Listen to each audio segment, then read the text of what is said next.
difference between shame and guilt, and I'd like your take on this too. The way I describe it to clients is guilt is what you did, shame is who you are, right? So, example, let's say somebody went out to a bar, got really, really drunk, acted in a way that they weren't super proud of. Guilt is, I did something wrong. I did this, I did that, I said this, I said that. It is not my proudest moment. It's an action, right? Shame is, I'm an asshole. Shame is, I'm a drunk. Shame is, I'm a horrible person. I am.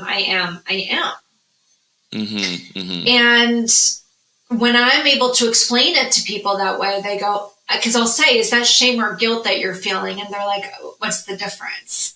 So when I can explain it, they'll say, oh, that's shame. And now that they have language around it, we can start to explore it a little bit differently. So from your perspective, what's your interpretation of the difference between shame and guilt? It's interesting that you bring that up, because that's also my very first exposure to shame in therapy. My therapist was like, I think you're talking about shame. And I was like, really? And he was like, well, let me give you this popular distinction that's going around, which is exactly the distinction you just gave. And I was like, oh, you're right. I am on the I am bad side, not I made a mistake. It's like something's deeply wrong with me. And that's what got me, that was the big catalyst for all the journey I've been on, which led directly to Brené Brown. However, I've now moved to a slightly different way to think about the shame and guilt thing. And this comes from a few sources, but particularly Brett Lyon and Sheila Rubin at the Center for Healing Shame. And I like to think of it more now, instead of a guilt shame, as healthy shame and toxic shame. I'm so glad you brought it up, because I literally wrote good versus toxic, because I really want people to hear this. It's so important. Yeah. And the reason I prefer, it's like, it doesn't really matter which words you use, but ultimately I like that it shows that they're kind of both on the shame spectrum. They're kind of both in the shame family, but one is adaptive and healthy and so useful. If I make a mistake, I want to feel bad. That's healthy shame. So it's like, let's not demonize shame completely here. But when I take it to mean that there's something deeply wrong with me, I'm interpreting it in an unhealthy way, in a self-limiting way. And the other reason that this distinction is helpful for me in particular is that as a gay man, the thing I was feeling shame about wasn't an action. It really was an essential part of me. So to just say like, oh, I have to convert this to guilt, it's like, well, but I didn't make a mistake. I didn't do a bad action. I am not a mistake. Exactly. Yeah. I'm not a mistake, and I didn't make a physical mistake or something. So it's important to kind of show that sometimes you can feel shame, and it's not, no mistake was even made. There's no conversion into guilt. It's just a piece of cultural conditioning that is shaming you. Yes. Let's sit with that one for a second, because that is the truth, isn't it?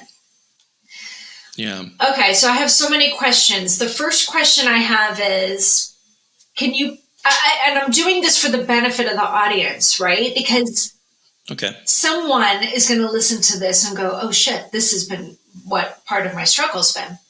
Can you paint a picture for the listener of an example of this spectrum of what is healthy shame? Because I have an example in my head that I'll share when you're done. What's an example of healthy shame versus toxic shame?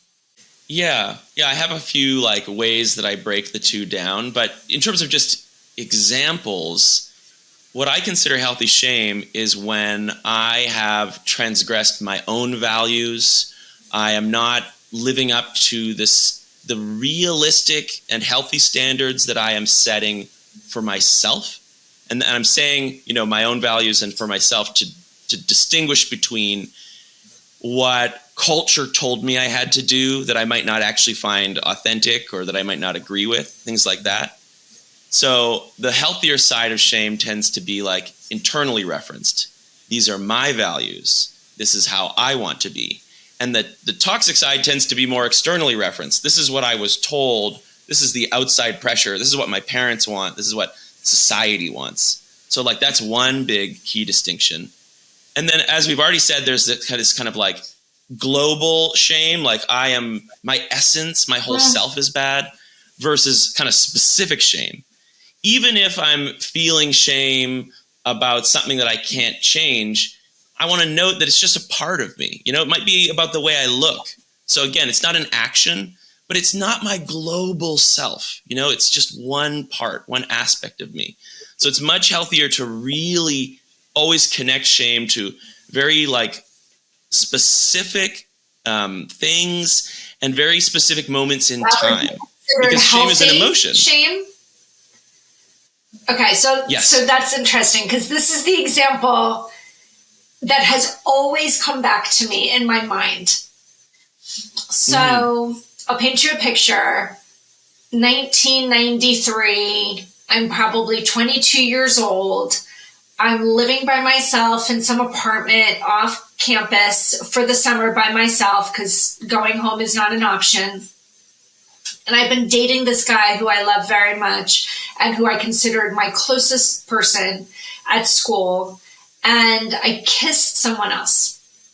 And I was sick to my stomach about it. So when you talk about like that discomfortable, it was eating me alive. And we hear about this. When an emotion is eating you alive, I always feel like it's shame, right? So I had this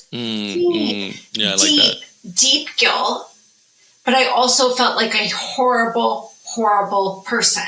And I remember it was eating me alive for days. And I feel like shame can do that. It can stick around for a while. And it was also living well because I wasn't telling anyone, right? So what we know is that shame lives really well in secrecy. Can't really thrive when it's been exposed, right? So here I am holding on to the secret. I feel so much guilt, so much shame about it. But I remember in that moment saying, this feels so horrible. I will never, ever do this ever again. Ever, ever, ever again. And it was funny because a handful of years later, I met who was going to be my husband, who is now my husband, at a bar. And he was clearly interested. I was clearly interested, but I was dating someone. And he walked me out to my car and he went to go give me a kiss. And in that moment, I was like, oh, hell no. We're not doing this again. And I turned to my cheek, and that's always the story. I gave him the cheek, but I did that because I had learned in that prior moment, I don't ever want to experience this level of shame. And by the way, that's a choice. I learned from that experience, I don't ever want to feel this way again. I'm not going to repeat that particular decision. And I didn't. But think about people who experience the shame, know that it's very uncomfortable. They don't know it's necessarily shame, but continue to make decisions that also elicit.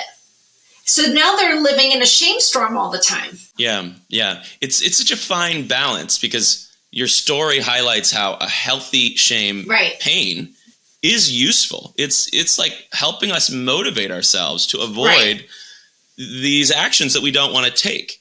But then there's this like flip side where if I interpret it as, oh, well, I kissed him because I'm deeply bad, I'm just like this bad, rotten person. It's actually, it doesn't really motivate us to change. It motivates us to hide.